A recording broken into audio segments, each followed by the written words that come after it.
ছাত্রলীগের কর্মীরা সংগঠিত হয়ে সচিবালয়ের কার্যক্রম অচল করে দিতে পরিকল্পিতভাবে হামলা করেছে বলছে ডিএমপি। এ হামলা পরিকল্পনায় ছিল গোপালগঞ্জ মেডিকেল কলেজ, ঢাকা বিশ্ববিদ্যালয় এবং জাহাঙ্গীরনগর বিশ্ববিদ্যালয়ের ছাত্রলীগের কর্মীরা।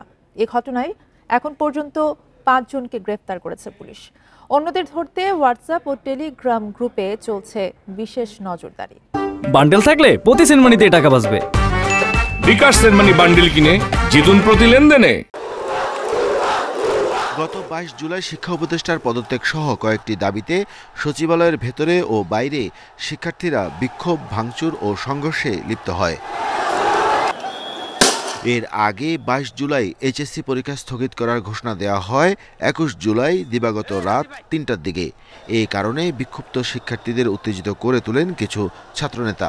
বেলা 2:30টার দিকে সচিবালয়ের সামনে অবস্থান নিয়ে শিক্ষা উপদেষ্টা ও শিক্ষা সচিবের পদত্যাগের দাবিতে বিক্ষোভ শুরু হয়। শিক্ষার্থীদের সংগঠিত করার কাজ করেন গোপালগঞ্জ মেডিকেল শাখা ছাত্রলীগের সাংগঠনিক সম্পাদক খোরশেদ আলম। কুমিল্লা সদর দক্ষিণের বাসিন্দা খোরশেদ অন্তত 5টি টেলিগ্রাম গ্রুপের মাধ্যমে বিক্ষুব্ধ শিক্ষার্থীদের সংগঠিত করে। পরে রাজধানীর হাজারীবাগ পাবনা গলি থেকে তাকে গ্রেফতার করে পুলিশ।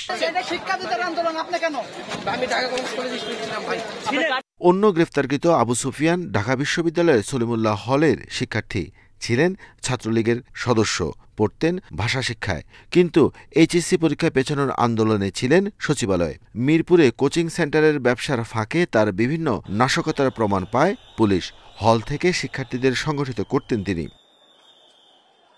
আগেই টেলিগ্রাম গ্রুপে সচিবালয়ের গেট ভেঙে মন্ত্রণালয় ভাঙচুর করার পরিকল্পনার কথা জানিয়েছিল অভিষেক সরকার। জাহাঙ্গীরনগর বিশ্ববিদ্যালয়ের পদার্থবিজ্ঞানের এই শিক্ষার্থী মন্ত্রণালয়ে অবস্থান কর্মসূচি পালনেরও পরিকল্পনা করে। যেসব স্টুডেন্ট বা যে লেভেলের স্টুডেন্ট আসার কথা এখানে, কিন্তু ভিডিও ফুটেজ কিন্তু বিশ্লেষণ করলে আমরা দেখতে পাই ভিন্ন কিছু। এখানে বিভিন্ন শ্রেণী পেশার মানুষজনের উপস্থিতি লক্ষ্য করা গেছে।